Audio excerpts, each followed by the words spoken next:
Court orders Mullenweg and Automattic to restore WP Engine's access to WordPress.org.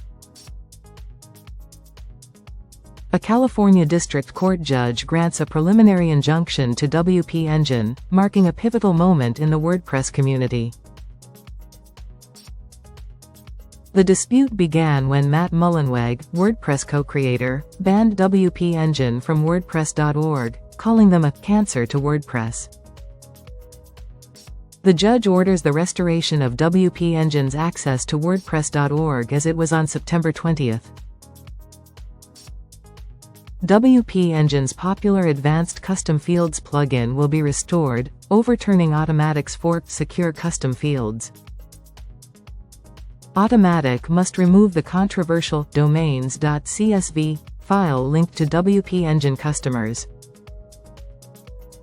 The court orders the removal of the controversial WordPress.org login page checkbox targeting WP Engine affiliated developers.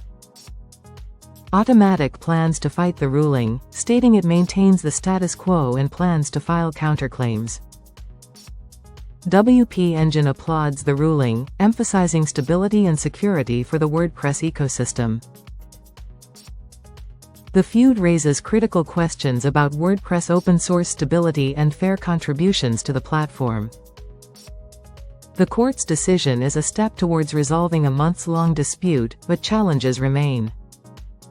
Stay tuned for more updates.